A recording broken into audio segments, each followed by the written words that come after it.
Hello all, welcome back. It is another episode of Hogwarts Legacy. We've completed the main game. I did that as a Hufflepuff, and my wife is now currently playing through as Ravenclaw. But one of the things that I said when I first started the original playthrough is that I wanted to see all that the game had to offer. That means I wanted to see the different houses. I wanted to see the different common rooms. I wanted to see what was unique about each house, and that means missions and the way the game can play and side quests. What's different for each house? So although I have now done the live stream of everything that we said we was going to do, which was my first initial playthrough, I am now beginning to start recording more content for you guys on the difference, which are the different houses and the different parts of the game. So I have started a Slytherin playthrough, and today we're going to be looking at the Slytherin Common Room. It's going to be a very quick video, but it's just going to be a quick tour, looking at what the Common Room looks like, figuring out maybe some of the little quirks about it, and things like that. As time goes on as well, as I say, if there are any extra Slytherin exclusive things that we can do, I will aim to record those and get those uploaded as well. Plus, in this playthrough, I am going to go completely evil. Of course, spoiler alert for any of those who haven't played through the game yet. At the end of the game, you get a choice to go good or bad. I went good. So when I get to the end of this game, I'm very much taking the bad path to see what happens, see how it impacts the wider game, and yeah, really feed into that Slytherin-like way of being. So, as I say, this isn't going to be anything lengthy or anything massive, but I'm just going to be testing out a couple of theories, having a look at what the actual common room is like, how does it differ from some of the others, and having a bit of fun with it. And as I say, once I have done this one, I will also do a Gryffindor one, and once my wife is done with her playthrough, I will also do a Ravenclaw one, just to round it up for you all, because, you know, we like to be complete. So I hope you enjoy, I hope you have fun with these videos. They're all uploaded under the Hogwarts Legacy playlist on my YouTube channel, so please stick around, watch the rest of them if you've not been able to find it. And if you wanted to go back and have a look at the first playthrough that I did, the first live playthrough, they're long videos, but they are well worth it. You get the full experience of what it was like for me to pick the game up on release day, well actually 3 days prior to release day, and also the unboxing of the collector's edition as well. So I hope you enjoy. Thank you for sticking around, and if you do, make sure to like the video and make sure to subscribe to the channel. We're playing a load of games at the moment. We don't just play Hogwarts Legacy, we play a whole heap of games, from Resident Evil to FPS games to, I don't know, platformers. So there's plenty out there to watch and to look at and to be a part of. So yeah, let's get into it, shall we? Cool, so here we are. We have just gone through the first part of the game, so it does say at the bottom, find your common room, such and such. There might be a couple of cutscenes, but we are in the Slytherin Common Room bedroom right now. And speaking from someone who was in Hufflepuff, which is the house that I'm technically associated with, like when I've done all the tests, this is very different, but I love the aesthetic. It's much more gothic, much more darker, fits into the Slytherin theme. I've also changed my character completely.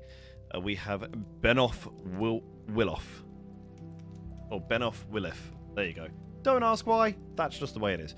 But, you know, it all fits in really nicely with the green and the stone floor and everything. I love the fire in the middle of the room. I think that looks really, really nice. I was hoping it might do something, but no, of course it doesn't. I mean, you've still got the basic things, of course. You can still eat the apples and what have you. But I really, really like this. And of course, the interesting thing about the Slytherin Common Room is it is underground. It is in the dungeons. You know, so it's definitely got that dungeon underground vibe, like they've just been stuck down there out of the way.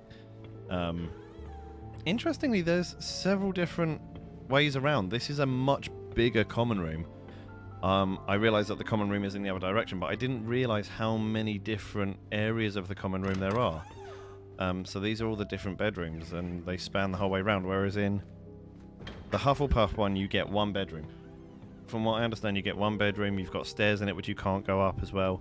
What I'm really loving is, of course, because we are underwater, if you look down here, you can actually see how they're reflecting some of the water. Oh, no, wait, that is actually water. They've actually got water floating around. For a minute, I thought it was the reflection. So I'm just checking, but I believe literally every single one of these are bedrooms for the other students. So this is already a much larger place. Just check the last one while we're here. Of course it is. More apples. And then as we go up here, I think we find the main bulk of the common room, potentially.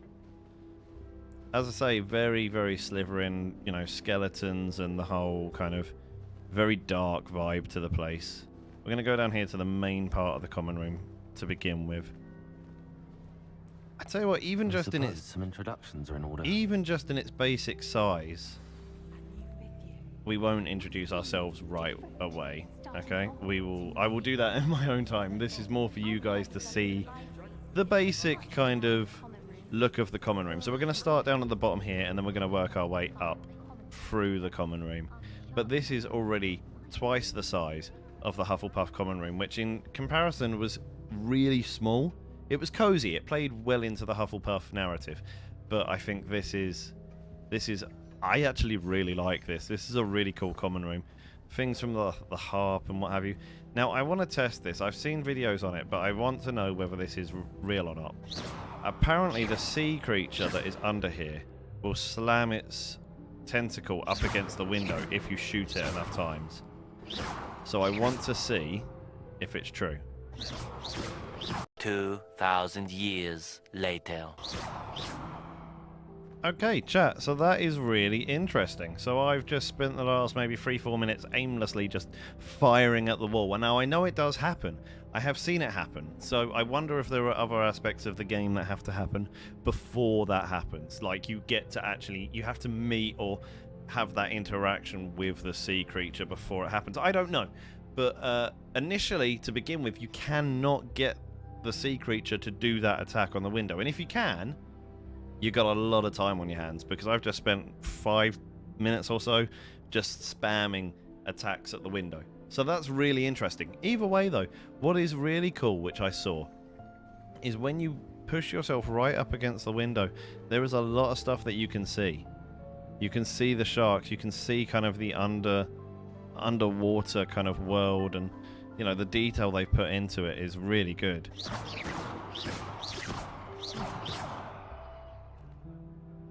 Nope. Okay, just for luck.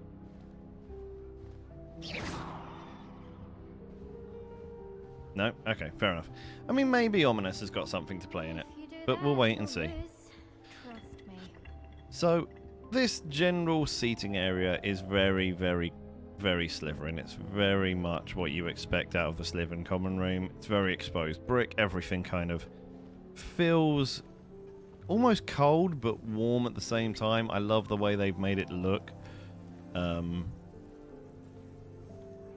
You know, the statues and everything else that works with it. I don't know where these stairs take you. What I don't want to do is leave the common room, but I am just going to have a quick look up here. And of course, if this is the wrong way... Oh, okay, that is leaving the common room. There we go. So now we know that that's one of the ways, or maybe the main way, out of the common room. So then we've got this seating area which has a fire, and it feels a little bit more warmly. Feels a little bit more like what a common room should feel like, I think. This feels very much like the hubbub of the common room. It's a bit more cozy. It's a bit more like where you'd sit down and chat. I quite like this area. This is quite nice. And again, like the Hufflepuff common room, you cannot climb these steps. So in the Hufflepuff common room, there are 2 sets of stairs either side of the main area. You cannot climb either of them because it does that. So that's really interesting how you cannot get up into that area. And then we will go through to the very last, or one of the very last areas of the Slytherin Common Room. There are other stairs around here, so we're going to see if we can do those.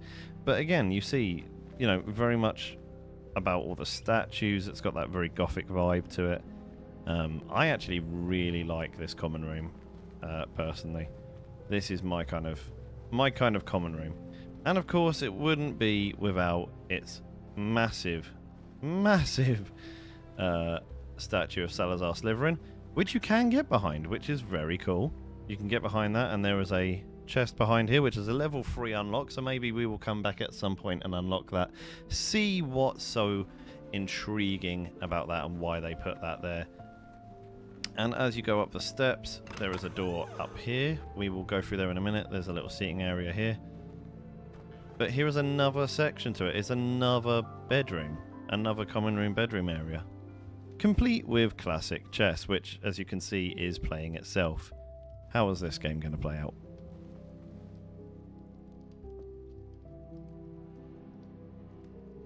I believe that's checkmate. Yeah, that's the 4-move checkmate. Very clever. Well, there we go. What do we have here? Oh, bowl full of nuts. Okie dokies. And I'm assuming it's going to be the same over the other side, but you never know, so it's always worth a look. It is indeed. It is indeed. We have another chest, which is another level 2 unlock. So there actually feels like... Oh, look, cake. There actually feels like there is more to do in this common room than there is in the Hufflepuff one. The Slytherin Common Room is actually very nice. It's got a lot going on. I really like it. I think this is a great common room. There's a lot to do. Where do these steps take you, or are they going to throw you back down? These are going to throw me back down, aren't they? There we go. So, there you have it.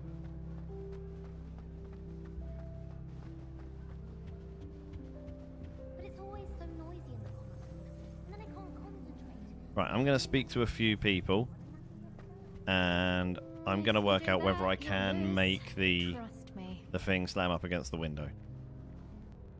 So having spoken to the students, I then went back to the window to try and do it again. And no, it does not appear this time round. So as the playthrough goes on, as the playthrough develops, or my playthrough, my personal playthrough of this develops as a Slytherin, I will continue to try that and see whether that works. But other than that, that has been the tour of the Slytherin Common Room. I really like it. Maybe it's just because I'm seeing a different common room to the one that was in the initial playthrough that I did, the Hufflepuff playthrough. I'm really looking forward to being able to play this one and to go full Slytherin, to go full classic, in my mind, classic Slytherin on this one. This is going to be a really fun playthrough, which I do, and something for me to have a bit of fun with in my free time as well. So I hope you've enjoyed the video. I hope you've had fun watching the content. I hope you tune back in for more of these videos around the topic of the different themes of the playthroughs. You know, whether it be the common rooms, or the different choices you make, or the house specific tasks. But until then, have fun, enjoy the game if you're still playing it, and let me know what you think in the comments below. It'd be great to hear from you, and I will see you all very, very soon. Goodbye now.